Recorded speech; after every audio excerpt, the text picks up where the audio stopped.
What's up, dudes? Today I just wanted to talk about why I switched over to Panasonic from Canon and why I still have my Canon and why I haven't gotten rid of it.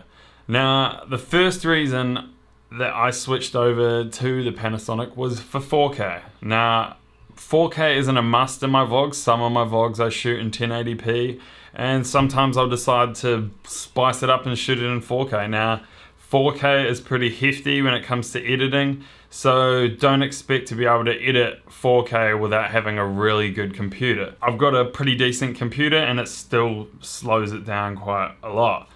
But anyway, the main reason why I got this is the 4K. It is just crystal clear and it's just something that the 80D just can't do. Now, if you're looking at getting a 4K camera that is a Canon, you'll be looking at something like a 5D Mark IV or a 1DX Mark II. Now, the 1DX Mark II costs around $6,000 on eBay in Australia currently right now, and that just wasn't something that I was willing to do, especially because the camera does not come with a flip screen, and that is just an absolute must for me.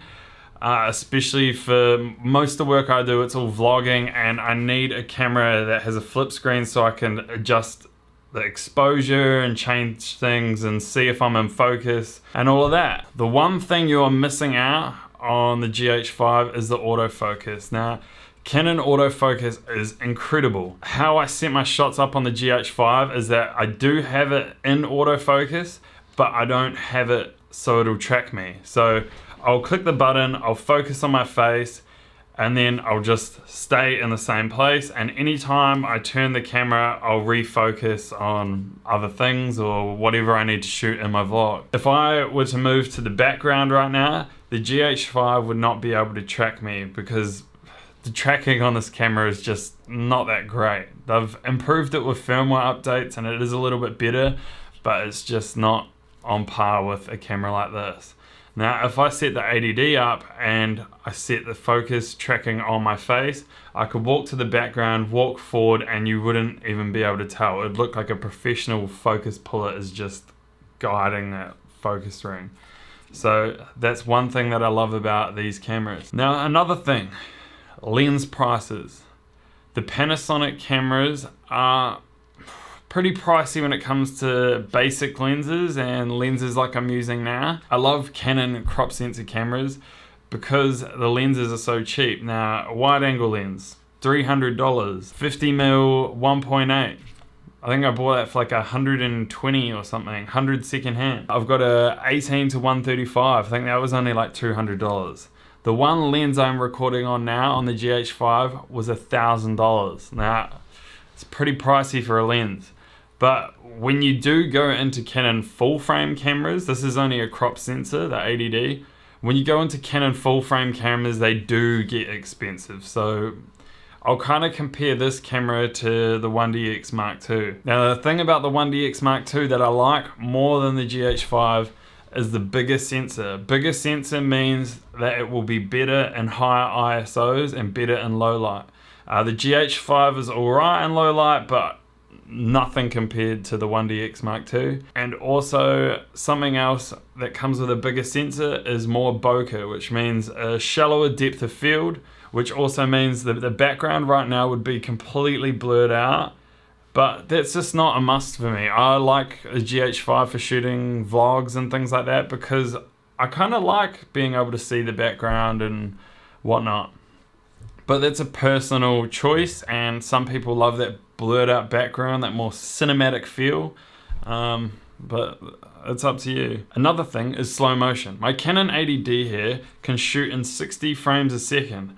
So I normally shoot in 30 frames, that's what my projects normally render out as. So with 60 frames, I can slow it down 50%, so you'll get 50% slow motion. Now, with my GH5, I can get 180 frames a second in full HD. So that means I can slow time down to 17%. I can do 120 frames. I can slow it down to 25. This thing is amazing when it comes to slow motion. And that is one of the main reasons why I bought the Panasonic GH5.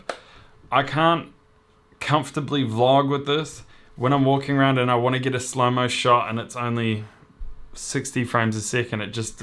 You just don't get that same feel. It just doesn't happen. If they could somehow put the autofocus from this camera into the GH5, I don't think I'd ever need to buy another camera for the rest of my life. Like, it's the one thing the GH5 is missing that I really miss. That was just a quick little rant on why I chose this camera and why I have been vlogging with it and using it now, and the reasons why I haven't gotten rid of this. If I want to shoot something that I don't need slow motion, I'll take this. If I want to take pictures with this camera, I love that the sensor's a little bit bigger and you can get a lot more bokeh, which is that shallow depth of field I was talking about. A lot easier than using the GH5. You've got to get some very special lenses to be able to get really good bokeh with the GH5. Also, something that comes with having a bigger sensor is you can get wider lenses and better wider lenses. Now, I tried to get, I think it was a 7 to 14 millimeter lens for this Panasonic, which is a really wide lens, and it was horrible. It was mainly a photography lens, because when I tried to use it for video, it was shaky because there's no actual stabilization in the 7 to 14 millimeter lenses for the Panasonic. This lens is a 10 to 18 millimeter, and it can get really wide. Like, I'll just chuck this 10 to 18 millimeter on right now and I'll show you how wide this lens can actually go. I'll put it right next to the GH5 so you can just sort of get a feel. So these two cameras are actually side by side. This is the GH5 filming at 12 millimeters, and this is the Canon filming at 10 millimeters. Now you can just straight away tell the difference. The wider angle on the Canon is just huge. When on the Panasonic, the sensor is a lot smaller, which means that it's a lot more cropped or a lot more zoomed in. Another thing that I love about Canon that I miss is the amazing color that comes out of these cameras.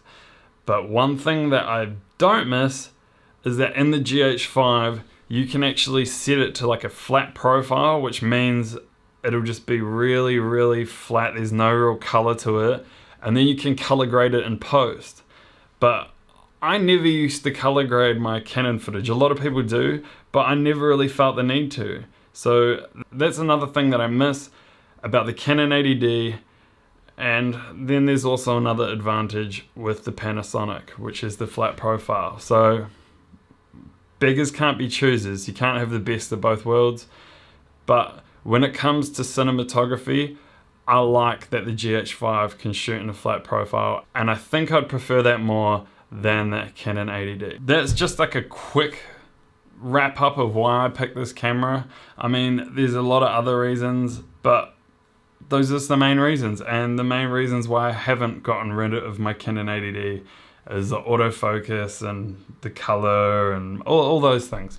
Anyway, if you like this video, make sure you like, make sure you subscribe, and just chuck a whole lot of stuff in the comments. Maybe stuff that I didn't know, or maybe things that you want to share, and we'll talk about it. And maybe you can convince me to come back to Canon and get another camera. But all I know is I want a 4K camera that has a flip out screen and can shoot in a flat profile and can do 180 frames a second. If Canon could do that, it wouldn't matter if it was a crop sensor or a full frame, I would jump back over to Canon. But at the moment, the GH5 is the best camera for me, and that's what I'll be using. Hold up, I need to get a cap. It's kind of become my thing.